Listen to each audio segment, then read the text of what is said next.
toil.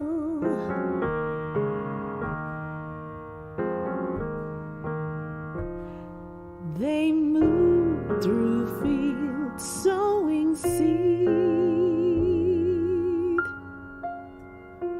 They touched earth and grain grew.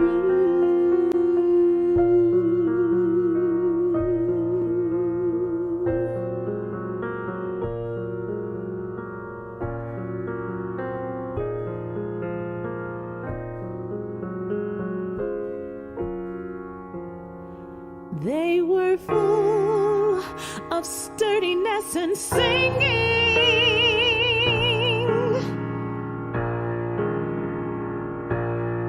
My grandmothers were strong.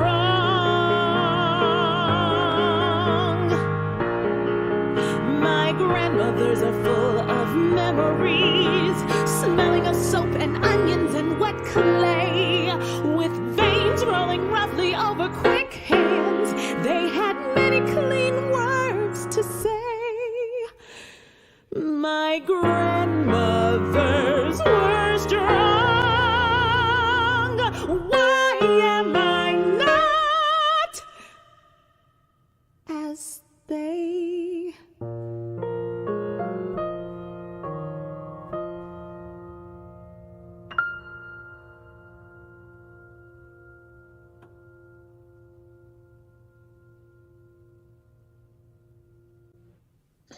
Good afternoon, everybody, and welcome to Project Ready TV. Oh my gosh, I'm always excited to be with you, but I am super duper uber excited today because I have one of my favorite people in the world on our platform today. And before I introduce her, I just would like for you to know that recently you've seen different things that the Urban League of the Upstate has provided as far as community forums. But most of all, we like to talk about things that are affecting our lives, that's changing our lives for the better, that's giving us great information, giving us great resources that you can use and that you can share with others. But in that same vein, we want to make sure that we are celebrating people. We're having positive conversations. We're even having some tough conversations sometimes to just talk about the things in our society, in our world. But today I'm going to jump right into it, and it is still celebrating Women's History Month. And this is your lunchtime lifter, and we are celebrating none other than I know her as Mother Pastor Hudgens. She is so many things to so many people. And I just want to welcome you, Pastor Deanna. I'm going to call you Pastor Deanna because that's what I'm used to calling you. But today she's with us to talk about the woman in the corporate setting. How do we celebrate her? How do we recognize her? How do we praise her? How do we talk about her? So welcome, Pastor D, as I affectionately call you. Welcome to Project Ready TV. Introduce yourself to the people and tell us a little bit about yourself. Wonderful. Well, thank you, Dr. Moton. Yes, I honor you today, and you very well could be interviewing yourself. You're a very accomplished woman, and I'm so proud to have our lives intersect and enhance one another. Amen. Yes. So I am Deanna Hudgens, Pastor Deanna Hudgens, as well as Broker Deanna Hudgens, wife and mother, and now grandmother. Enjoying life. I'm actually from Michigan, and I moved to South Carolina to attend Clemson, where I earned my undergraduate degree in architectural design.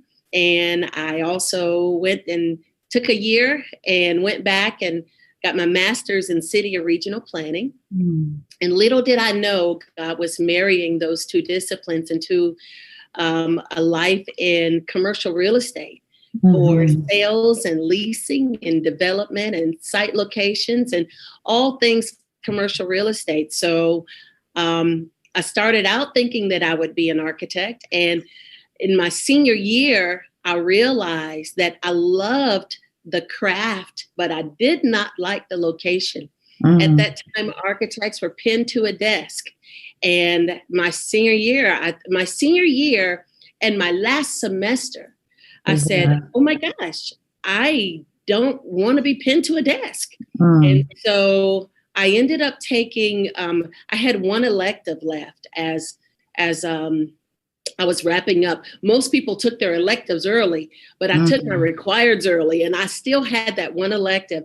And I took Intro to City Planning, and it changed my life. Wow. Changed my life. And it got me away from that desk, out in the city, looking around. And as time would have it and God's plan would unfold, he blessed me with 3 years of being the city planner for the city of Greenville. And so I went from there to some other business ventures and ended up in commercial real estate. And I absolutely love it. Oh my gosh. I think it's kind of scary to have you on because we could talk about so many things, but I'm going to try to stay on topic. I'm going to try to stay on topic because you are a people's person. Like, you love people and you show it in every facet of your life. And I think if we look up the word love in the dictionary, yours and God's face would be there. Oh, I love you. I mean, it's just the way that you care for people. I mean, you can connect with anybody on so many different levels. And it's hard. It's really kind of hard to find people like that. So in saying that, let's talk about placement, posture, and perspective as it concerns a woman in the corporate setting. So when you think about power, how would you advise women today to kind of roll that all into God, who God has created you to be, but not to misuse it, but to use it where, we're a force in the world in a positive light? What are some of your words? How would you encourage women to find your voice, find your power, find your strengths in the things that God has given you for the good? Yeah, absolutely. So I would say when we say words like power and corporate, I don't know that those are things that you have to pursue. I think for me, as you pursue knowledge, as you pursue relevance, your power comes with it. So when you are relevant, you're at the table. When you're cutting edge, you have a seat at the table. When you have perspective, that was one of the words you talked about. When you have perspective, you're at the table. People now, don't get me wrong. I know there are tables that may try to keep women out. But when you have the answer, the door opens. When you have the answer, the seat is there. I never saw myself as a woman going into business. I was a person with vision, and I was after that vision. And that vision opened doors. And I did a lot of work when I first got here as doing work as a city planner. I mean, my thing was, I'm not from Greenville, so I need to build a knowledge base. So always, wisdom is the principal thing. So in all of your getting, get understanding, right? So whatever your discipline is, don't chase the money, don't chase the power, chase the wisdom. And the wisdom will open the door to every other thing. They will know your name. They will know you as a problem solver. They will know you as a creative person, as a visionary.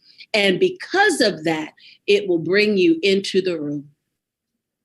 That's awesome. And, I'm trying so hard not to tie in the things that we're taught at TEC, but oh my gosh, I think, I don't know how many times I've heard you and PH say, if it's meant for you, you'll have a seat at the table. When it's your time, you'll have a seat at the table. And I think that you hit on several good points that if we just let our light so shine and we do what's required of us, the doors will just naturally open. Yes, it's like walking up to an automatic door. It recognizes and it opens and you walk through.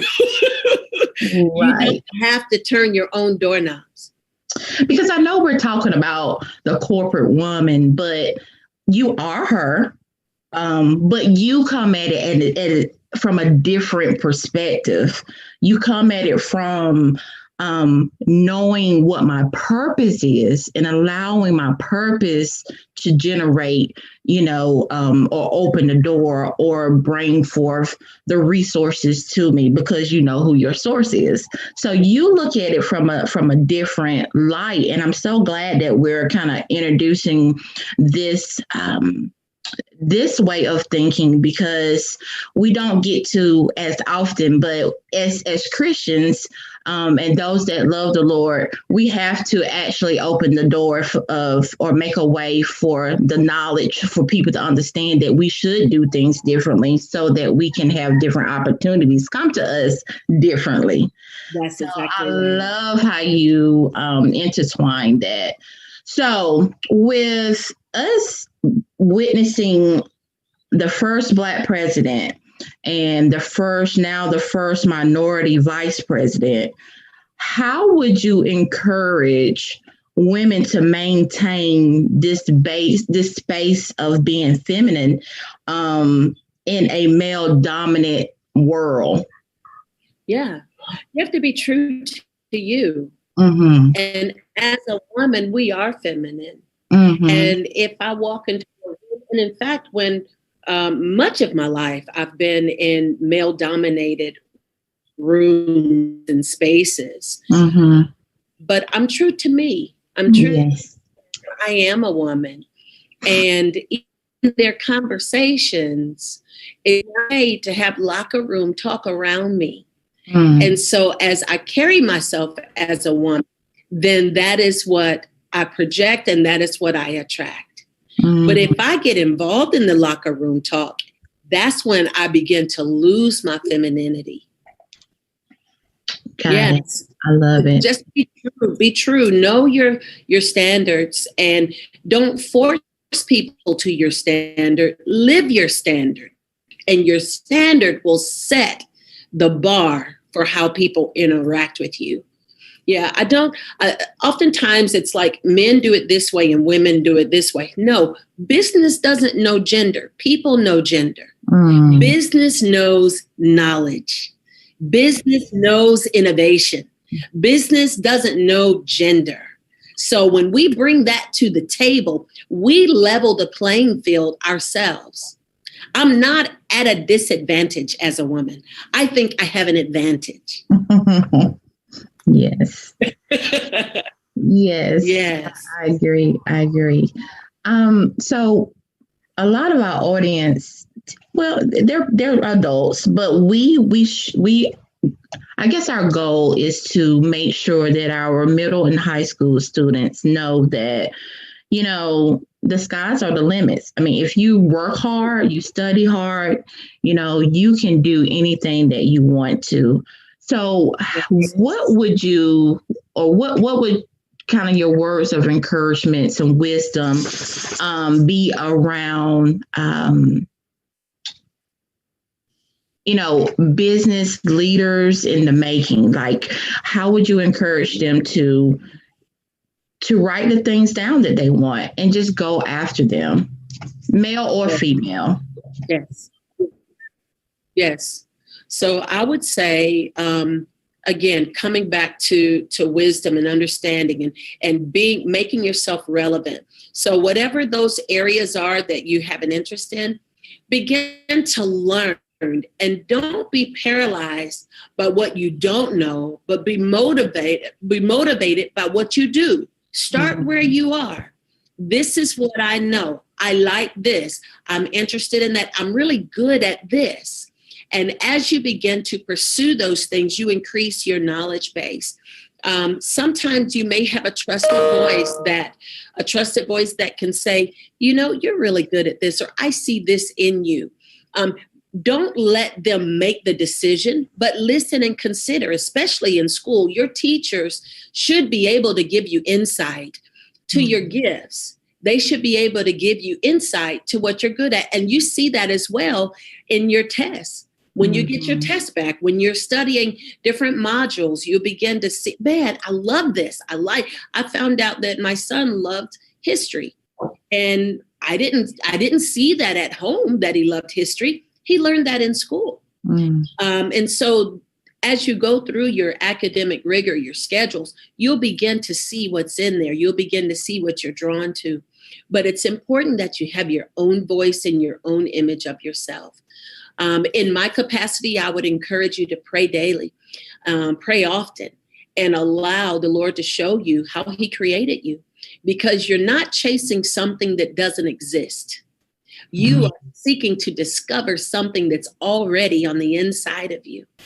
And as you discover it, develop it, get information, get knowledge. I thought I wanted to be an architect. Well, what I really liked was designing and creating. And it was that last semester where it's like, oh my gosh, I like this, but man, not in this location.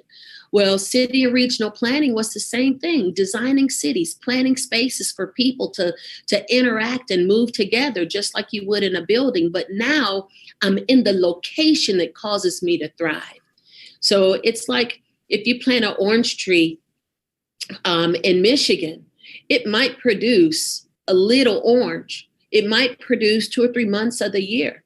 But if you plant that same tree in Florida, you're going to get a different outcome. And so you have to find what works for you and where to be planted. You don't have to know the whole picture. You don't have to know the whole pie. Just know enough to get started. And if it shifts, shift with it. And then if you make I would say that going into architecture was valuable, but it wasn't the target. So if you find that you're a little bit off target, I love this. Dr. Trim taught me this, 13 years ago. She said, if you make a wrong decision or you make a decision that you find out, maybe that wasn't the best decision, you're not stuck. Make another decision. You have to adjust. It's like if a ship is on a course and it gets a little off course, it might not notice it right away. It might be 1 degree.